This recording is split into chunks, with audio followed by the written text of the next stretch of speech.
여러분 안녕하세요. 송병현 교수입니다. 훈민복음, 세상을 깨우는 말씀을 통해서 하나님의 말씀 안에서 지혜가 가득 채워지는 그런 시간이 되었으면 좋겠습니다. 오늘 또 귀한 세 분 함께 하셨습니다. 안녕하세요. 안녕하세요.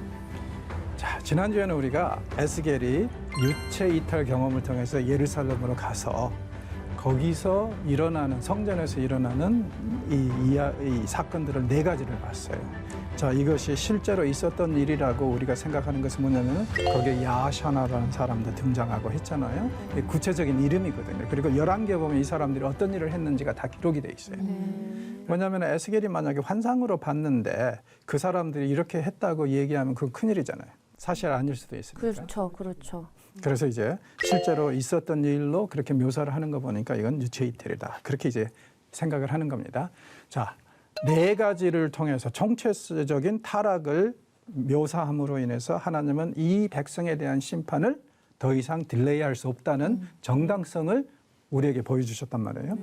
자, 9장에 가서는 이제 정말 하나님이 심판을 시작하시는데 이렇게 간단히 생각하시면 돼요. 6명의 죽음의 사신들이 있고 그 다음에 한 명의 제사장 같은 천사가 먼저 앞서가면서 살 사람들에게 표시를 합니다. 그래서 표시를 해준 사람들은 그냥 지나치고 표시를 못 받은 사람들은 6명의 죽음의 사신들이 따라가면서 다 죽여요. 자, 그러면 이제 비율로만 따질 때 몇 분의 몇이 살아남을 거라는 거예요? 6분의 1이요? 아니죠. 7분의 1? 7분의 1. 예, 6분의 1도 맞을 수도 있어요. 왜냐면은 지금 이게 본문이 정확하지가 않으니까 살리는 생명의 사자가 6명에 포함이 돼 있는지 아니면 따로 돼 있는지 그걸 정확히 알 수는 없어요, 우리가. 그런데 우리가 상상할 때 하나님은 특히 이제 선지자들은 만수를 좋아하잖아요. 그러니까 죽음의 사신 6명, 한 명의 살리는 사신 하면은 어때요? 7. 7이 되니까. 예, 그렇게 될 것 같아서 그래서 7분의 1 정도가 이제 비율로만 따지면은 살 것이다. 그럼 비율상 죽임을 당할 사람이 훨씬 많다는 걸 이제 딱 하나님이 예, 그래도 7분의 1을 살려주시는 게 감사하네요. 감사하죠. 그래서 이 7분의 1은 어떤 사람일까? 정확히 알 수는 없는데 저와 여러분들 같은 사람들 아닐까요? 그 안에 끼고 싶다. 당연히 끼어야죠. 정말이요. 이렇게 열심히 경청하고 하나님의 말씀을 사모하는 당연히 끼어야지. 내가 하나님이라도 끼워주겠다. 그죠? 자, 하나하나 보도록 하겠습니다. 우리 장혜원 아나운서님 읽어주시죠. 또 그가 큰 소리로 내 귀에 외쳐 이르시되 이 성읍을 관할하는 자들이 각기 죽이는 무기를 손에 들고 나아오게 하라 하시더라. 내가 보니 6사람이 북향한 윗문 길로부터 오는데 각 사람의 손에 죽이는 무기를 잡았고. 자, 원래 성읍을 관할하는 사람들은 성경에 보면은 그 주민들을 보호하는 사람들이에요. 당연하죠. 왜냐하면은 다스리는 사람들이 사람이 없으면 어떡합니까? 안 되죠. 권세를 가진 사람들은 당연히 다스릴 자들이 있어야 되거든요. 백성이. 그래서 이 성읍을 관할하는 그 지도자들은 이 사람들 보호해야 되는데 지금 여기서 보니까 어때요? 죽이러 나와요. 무기를 가지고. 그렇죠? 그리고 이 죽음의 사자들이 윗문, 동북 쪽에 있는 문. 그러니까 계속 지금 사건들이 다 어디서 시작이 돼요? 북쪽. 예? 거기서 시작이 돼요. 왜 그럴까요? 거기가 좀 아까 우리가 환상에서는 제일 썩어 빠진 예배의 시작이 썩어버렸고 그라스루트가 썩어버렸고 이 상징을 가지고 있었죠. 이번에는 이 죽음의 사신들이 어디서 오느냐 이거예요. 바벨론 사람들이 어떻게 오죠? 바벨론은 분명히 동쪽에 있어요. 그런데 이스라엘의 동쪽은 사막입니다. 그래서 쑥 돌아서 어떻게 해야 됩니까? 시리아를 거쳐서 북쪽에서 남쪽으로 내려와야 돼요. 그래서 적은 분명히 북쪽에서 온다. 지금 이 시대에는 적이 북쪽에서밖에 올 수가 없어요. 바벨론이니까. 지리적인 이유 때문에. 그렇죠. 지금 남서쪽에 있는 이집트는 항상 뭐 지금 이 이스라엘에게 우호적이었으니까 상당히. 거기서 침략군이 올 이유는 없고 그리고 그 사람들은 항상 이 가나안 지역을 버퍼존으로 썼잖아요. 완충 지역으로. 그러니까 북쪽에서 적이 올 수밖에 없어요. 동쪽은 사막이니까. 서쪽은 바다고. 그러면 결국에는 뭐예요?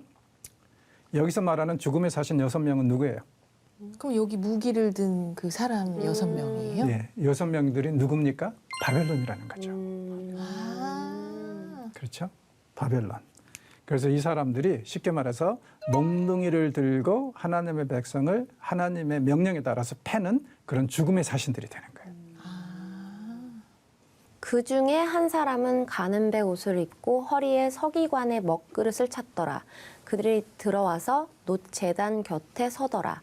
그룹에 머물러 있던 이스라엘 하나님의 영광이 성전 문지방에 이르더니 여호와께서 그 가는 베옷을 입고 서기관의 먹그릇을 찬 사람을 불러 여호와께서 이르시되 너는 예루살렘 성읍 중에 순행하여 그 가운데에서 행하는 모든 가증한 일로 말미암아 탄식하며 우는 자의 이마에 표를 그리라.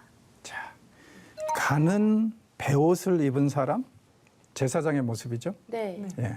그리고 서기관의 먹그릇, 여기에 이제 이게 쉽게 말하면 필통이에요. 여기를 열어보면 뭐가 들어가 있냐면은 이 그을음 있죠. 네네네. 그걸로 이제 글을 써야 되니까 그을음하고 올리브유하고 그 다음에 그걸 이제 섞어가지고 으깨가지고 이제 이 잉크를 만들면은 그것을 이제 쓸 붓이 들어 있었어요. 그래서 이 서기관의 먹그릇을 찬 사람, 이 사람은 그러면은 무기를 가진 사람이 아니죠. 네. 그러니까 좋은 거예요. 그리고 제사장이 옷을 입었다는 거. 이 사람이 딱 놋제단 곁에 서더니 어떻게 하나님의 어떤 명령을 받습니까? 성읍을 두루 다니면서 예루살렘 성 안에서 두루 다니면서 어떻게 하라고요?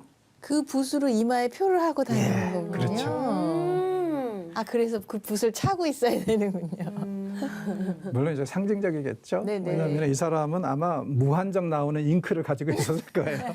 너무 바쁜데. 그렇죠. 근데 일단은 이런 모습을 통해서 우리에게 주는데 중요한 것은 뭐냐면은 여기에 이제 표라는 거 있죠.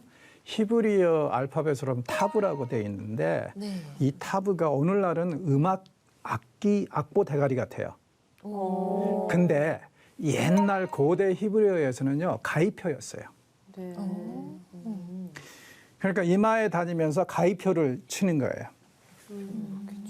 가위표 하면은 살아남는 건가요? 어찌 됐건 간에 제일 긋기가 빠르죠. 최대한으로 많이 살릴 수 있는 사람 살려라.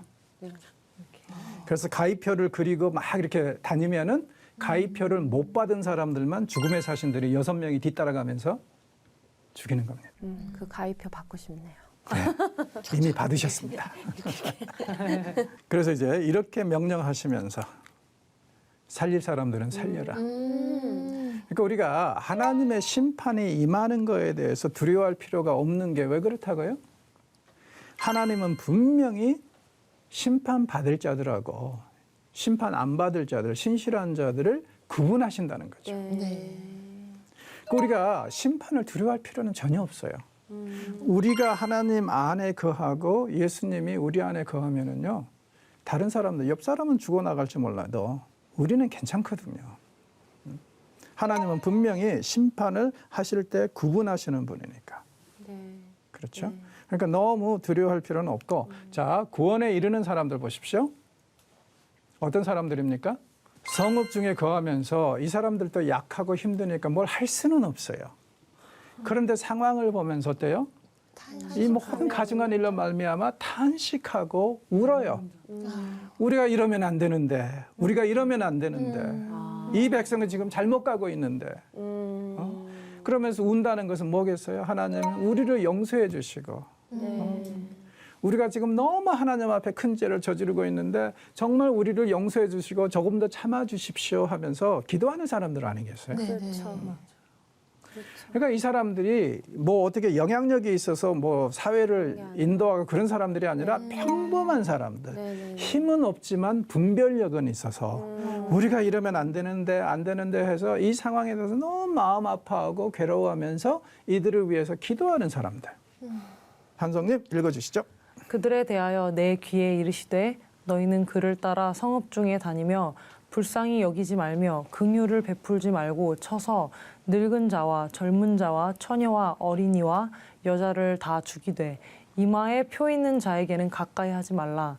내 성소에서 시작할지니라 하시매 그들이 성전 앞에 있는 늙은 자들로부터 시작하더라. 그가 또 그들에게 이르시되 너희는 성전을 더럽혀 시체로 모든 뜰에 채우라. 너희는 나가라 하심에 그들이 나가서 성읍 중에서 치더라. 자, 이 말씀의 핵심은 어디에가 있죠? 이미 이제 예고하신 대로 하고 있어요. 6명이 따라가면서 다 죽이고 있죠. 표를 못 받은 사람들. 근데 여기서 이제 중요한 것은 뭐냐면 이 심판이 어디서 시작이 된다? 성전에서. 성전. 성전에서. 자, 베드로전서 4장 17절에도 하나님의 심판은 어디서 시작된다고 그러냐면은 이 하나님의 집에서 시작된다고 그래서 이게 그러니까 어떻게 보면은 하나님이 이렇게 말씀하시는 거죠. 만약에 내가 내 백성이라고 하는 이 백성을 심판하지 못한다면은 세상 사람들에게 할 말이 없다는 거예요. 그렇죠? 그래서 이 성경에 보면은 심판은 항상 하나님의 성전, 교회에서 시작이 된다. 정신 차려야 돼요, 우리. 네. 왜냐하면은 마치 어떤 사람들은 교회에 들어오면 우리가 면접을 받는 것으로 착각을 해요.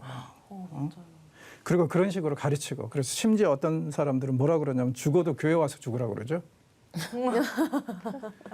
무슨 헛소리입니까 그게. 하나님의 심판이 시작이 되면 제일 먼저 교회를 치십니다. 네. 왜요? 정결하게 해야 되니까. 그리고 부조리 썩어 빠진 게 교회 안에 많다면 이걸 심판하셔야죠. 세상 사람들을 심판하실 빌미가 있잖아요. 네. 그렇죠.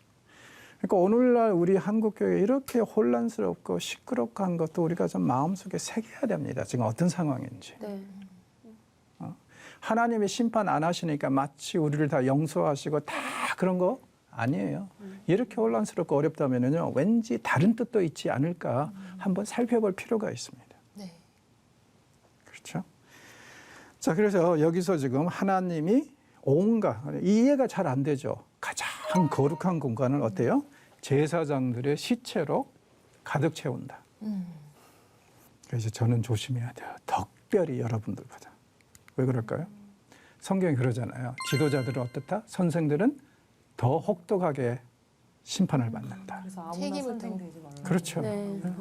당연하죠. 저는 그거 너무 당연한 일이라고 생각해요. 왜냐하면 우리가 잘못 가르치면 성도들이 잘못되잖아요. 네. 그럼 그들이 잘못된 것에 대해서 우리가 책임이 있거든요. 리더들이. 네. 잘못 가르치는. 네. 그러니까 하나님이 리더들을 훨씬 더 혹독하게 심판하시는 것은 당연한 일이라고 생각합니다. 그래서 함부로 선생되지 말라고 하는 게 그런 데서 나오는 건데 우리는 요즘에는 선생되는 게 너무 쉬워. 맞아. 너무 쉬워. 그래서 별 희한한 선생들도 다 나와. 자, 상황을 정리를 해볼까요? 6명의 이 죽이는 천사들, 그 다음에 1명의 붓을 가진 천사가 북쪽에서 내려와서 지금 제사장들을 먼저 죽이고 있습니다. 그리고 예루살렘 성 안으로 다 퍼져나갈 거예요. 우리가 여기서 기억해야 될 것은 더 이상 공간을 거룩하다 하지 말라는 거예요. 아, 그렇네요. 그렇죠? 그리고 예수님도 어떻습니까? 예루살렘 성전을 대체해 버리셨잖아요. 그래서 이제 우리는 거룩한 것이 시간이라고 얘기합니다. 네. 어떻게 우리가 시간을 보내고 하느냐, 하나님을 위해서 어떻게 사느냐, 시간을 어떻게 보내느냐, 이게 중요하지 장소가 중요하지 않다는 거예요. 그런데 아직도 이 공간을 너무 중요시 여기는 사람들이 있어요. 그래서 기도를 해도 꼭 교회 와서 기도하고 뭐 이제 해도 꼭 교회에서 하라고 하는 사람들이 있죠. 네. 그건 제가 볼 때는 성경을 잘못 읽은 거예요. 그렇죠. 예, 그건 아니에요. 네. 성경은 뭐라 그러니까 이제는 더 이상 공간 개념이 없고 어디든지 두세 사람이 함께하면 그것이 바로 예배 초석은 내가 함께한다고 그러잖아요. 그러니까 그런 면에서 좀 우리가 자유할 필요가 있습니다. 네. 왜냐하면 더 이상은 공간이 아니고 이제는 시간이다. 거룩한 개념이 그렇게 이제 바뀌고 있다는 것을 우리가 기억하면은 좋을 것 같습니다. 그들이 칠 때에 내가 홀로 있었는지라 엎드려 부르짖어 이르되 아하 주 여호와여 예루살렘을 향하여 분노를 쏟으시오니 이스라엘의 남은 자를 모두 멸하려 하시나이까. 그가 내게 이르시되 이스라엘과 유다 족속의 죄악이 심히 중하여 그 땅에 피가 가득하며 그 성읍에 불법이 찼나니 이는 그들이 이르기를 여호와께서 이 땅을 버리셨으며 여호와께서 보지 아니하신다 함이라. 그러므로 내가 그들을 불쌍히 여기지 아니하며 긍휼을 베풀지 아니하고 그들의 행위대로 그들의 머리에 갚으리라 하시더라. 보라, 가는 베옷을 입고 허리에 먹그릇을 찬 사람이 복봉하여 이르되 주께서 내게 명령하신 대로 내가 준행하였나이다 하더라. 자, 심판이 진행이 되는데 이번에 이제 특징은 뭐냐면은 특별함은 에스겔이 옆에서 보니까 너무 두려운 거예요. 너무 안타까워요. 그래서 하나님께 소리 지릅니다. 다 죽이실 겁니까? 그러니까 하나님이 분노하신 것을 이해는 하지만 이렇게 다 죽여버리면 우리도 문제지만 하나님 백성은 어떻게 됩니까? 중보하기 시작한 거예요. 그렇죠? 선지자가 해야 될 가장 기본적인 일이 중보입니다. 예, 이걸 이제 우리가 어떻게 할 수 있냐면은 성경에 선지자라고 불리는 사람들이 있죠. 제일 첫 선지자는 에녹이라고 그래요. 성경 밖에 있는 외경 같은 걸 보면 에녹이 중보한 사람으로 나오거든요. 네. 그 다음에 이제 성경 자체에서 제일 먼저 선지자라고 불리는 사람이 아브라함이에요. 언제냐면은 그 이 아비멜렉에게 여동생이라고 속여서 팔아먹고. 네. 그러니까 이제 제가 얘기했죠. 아브라함하고 사라는 인류 최초의 부부 사기단이라고 그랬잖아요. 그래서 이제 이집트에 가서 바로한테 사기쳐서 한몫 챙기고 그 재미부터 가지고 또 이제 아비멜렉에게 사기를 쳤어요. 그래가지고 이제 아비멜렉하고 결혼하게 됐단 말이에요. 이 네. 사라가. 그때 하나님이 아비멜렉의 꿈에 나타나셔서 뭐라고 그러니까 너 이제 뒤졌어. 네가 딴 남자의 여자를 탐했으니 너 이제 끝장이다. 그랬더니 아비멜렉이 억울하면 호소하잖아요. 자기 여동생이라고 그랬는데 왜 나를 보라 하시냐고. 난 억울하다고. 그랬더니 그때 하나님이 굉장히 감동적이고 재밌는 말을 하세요. 나도 안다. 그래서 내가 너로 하여금 사라에 접근하지 못하도록 테두리를 쳤다고 하세요. 무슨 뜻이냐면은 이게 이제 칼빈주의에서는 굉장히 중요하거든요. 우리 신앙 고백에서는 내가 최선을 다해서 죄를 짓지 않으려고 노력을 하지만 되돌아볼 때는 어떻다? 하나님이 죄를 짓지 못하도록 테두리를 쳐주셔서 내가 죄를 안 지은 게 분명히 있다는 거야. 그러면 내 수고라기보다는 하나님의 은혜라는 거죠. 그래서 되돌아볼 때는 내가 죄 짓지 않고 산 것은 모든 영광을 하나님께 돌려야 된다는 거예요. 그래서 그 말씀을 이제 거기서 네가 죄를 짓지 못하다 테두리를 쳐주셨다고 하시면서 그러나 그럼에도 불구하고 그의 남편이 너를 위해서 제물을 바치고 예배를 드려줘야 될 것이라고 그래요. 그래야지 이 문제가 해결이 될 것이다. 왜? 그는 선지자이기 때문에. 거기서 처음으로 선지자가 사용이 됩니다. 성경에 기록된 것에서. 자, 그러면은 에녹의 이해도 그렇고, 에녹은 이제 유다서가 선지자라고 그러니까 성경에는 기록이 없지만 그렇고, 그 다음에 이 아브라함 이야기에서도 역시 중요한 게 뭐예요? 중보잖아요. 네. 중재. 그래서 이제 우리는 선지자 얘기를 할 때 항상 제일 먼저 나와야 되는 것이 중보라고 그래요. 선지자는 아주 이 모든 세워 있는 것을 부서뜨리는 사람이 아니라 어떤 사람들이에요? 중보하는 사람들. 하나님과 죄인들 사이에 서서 죄인들을 위해서 하나님께 호소하고 탄식하면서 도와달라고, 용서해달라고 구하는 사람이라는 거죠. 하나님은 분명히 말씀하시죠. 나 지금 참을 대로 참았다. 더 이상 소망이 없는 것 같이 보이죠. 그리고 어떻습니까? 이 표시, X표를 하는 이 천사가 와가지고 하라는 대로 다 했습니다. 이렇게 말씀을 하시죠. 자, 그래서 이제 이 상황을 보면은 진짜 아무런 소망이 없는 것 같아요. 그래도 소망이 있습니다. 다행이다. 어찌됐건 간에 이 이야기가 9장에서 진행이 되면서 하나님의 영광이 원래 어디에 있죠? 성전에서도 지성소 안에 있죠. 네. 지성소 안에는 법궤밖에 없어요. 다른 아무런 퍼니처가 없어요. 네. 그리고 법궤 뚜껑을 우리는 시운자, 속죄소라고 그러죠. 거기에 보면 두 천사가 이렇게 날개를 네. 대고 있습니다. 양쪽에서. 그리고 그 위에 보이지 않는 하나님의 보좌가 있다고 믿고 가르쳤어요. 그래서 이제 대제사장이 1년에 한 번씩 이 염소의 피를 가지고 이 안에 들어와서 보이지 않는 하나님의 보좌 앞에다가 피를 뿌리고 나가는 거예요. 1년에 한 번. 어떤 상징성? 제가 이것도 예전에 다른 강의에서 설명을 드렸는데 하나님의 눈에 색안경을 끼워드린다. 왜냐하면 우리를 직접 죄인을 보면 어떻게 돼요? 다 죽죠. 근데 빨간 피색을 통해서 우리를 보게 하면은 빨간색. 우리가 이제 용서가 된다 이거죠. 피의 색깔. 그렇죠? 그래서 그게 이제 그 이 시은 자라는 건데 그 위에 이제 하나님의 영광이 있는 거예요. 그런데 그게 지금 문지방으로 나왔어요. 네. 9장이 지나면서 이제 10장에 들어가서는 이게 예루살렘 동편에 있는 산으로 갑니다. 어딜까요? 감람산. 예루살렘하고 감람산은 거의 붙어 있다시피 해요. 계곡 하나, 기드론 계곡이라고 그러죠. 그것만 넘으면은 감람산인데 거기에서 잠시 머물다가 아예 동쪽으로 가버리세요. 그리고 언제 다시 돌아온다고요? 43장. 예루살렘 성전이 다시 회복이 되었을 때. 이게 언젠가요? 종말. 세상 끝나는 날. 그러니까 이 제2성전이 완성된 다음에도 하나님의 영광은 돌아오지 않습니다. 종말을 기다리고 있어요. 그래서 이제 그 사이가 우리가 말하는 은혜의 시대, 교회의 시대입니다. 예수님이 그 이 둘을 연결해주는 교회를 성전으로 세우신 거죠.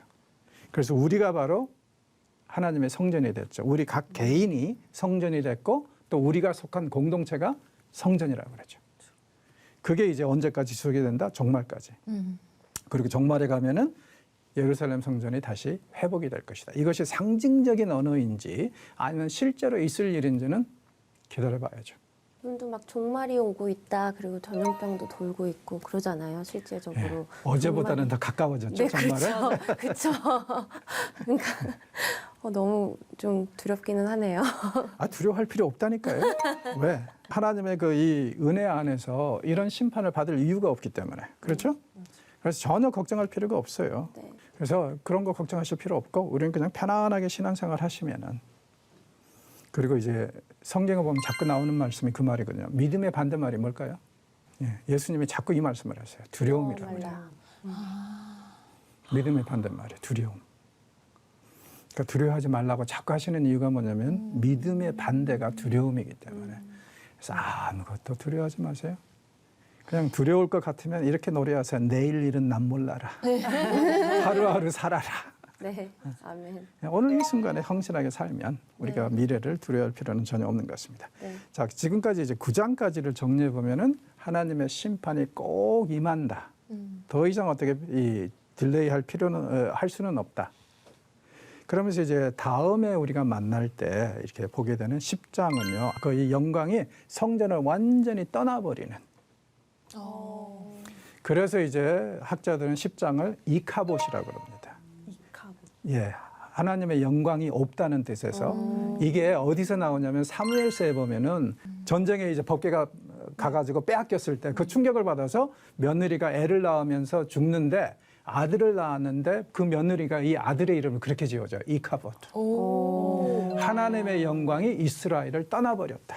그래서 10장의 내용이 그런 내용인데 그걸 이제 우리가 다음에 만날 때 또 정리를 해드리도록 하겠습니다. 네. 자, 혹시 질문이나 물어보실 말씀 있으세요? 저는 이번에 이렇게 배우면서요 그런 생각이 들어요. 뭐를 이렇게 바라보는 게 이렇게 관점이라고 우리가 보통 말하는데 관점이 좀 달라진 것 같아요. 제가 보통 성경에 막 이렇게 하나님께서 사람 이렇게 죽이시거나 전쟁으로 막 징계하시는 거 보면 이렇게까지 하셔야 되나 이런 마음이 좀 근데 그게 몰라서 그랬던 것 같아요. 근데 이제는 그때 그것이 은혜라고 하신 교수님의 말씀이 이해가 되는 것 같아요. 그렇죠. 개혁으로 도저히 안 될 것 같아요. 그러니까요. 새 판 짜는 게 좋죠. 네, 그렇죠. 새 판. 맞아요. 새 판을 짜는 게 좋아요. 너무 이제 이해가 좀 되는 것 네. 같은. 네. 그래서 이제 선지자들은 절대로 심판을 절망적으로만 보지 않은 게 네. 하나님은 심판 뒤에는 항상 회복을 시키신다는 거예요. 그래서 심판이 빨리 오면 빨리 오는 것도 좋은 것이다. 아, 회복도 빨라지니까. 그렇죠. 그리고 심판이 빨리 오면 그만큼 죄 짓는 시간도 줄어들잖아요. 아, 그렇네요. 그럼 빨리 매 맞는 게 낫네요. 괜찮은 것 같아요. 아 근데 제일 좋은 것은 안 맞고 사는 게 제일 좋습니다. 그렇죠. 맞을 짓을 안 하고 사는 게 제일 좋죠. 네. 그래서 이 선지자들이 자꾸 전하는 그 심경을 우리가 이해하면 될 것 같아요. 네. 우리는 보통 이제 선지자들을 자꾸 내리치고 밟고 채찍하는 사람들로 보는데 아니에요. 네. 사실은 통곡하면서 아파하면서 하나님께 용서를 구하는 사람들이거든요. 그리고 하나님, 우리가 선지서에 묘사되는 하나님을 어떻게 봐야 되냐면 화가 나서 막 때리는 하나님이 아니라 이 자기 백성의 죄 때문에 너무나도 속상하시고 상처받을 대로 받아서 어찌할 걸 몰라서 정말 통곡하시는, 오열하시는 하나님. 그렇게 보시면은 아까 이게 말씀하신 게 다 이해가 될 거예요. 자, 수고하셨습니다. 감사합니다. 감사합니다.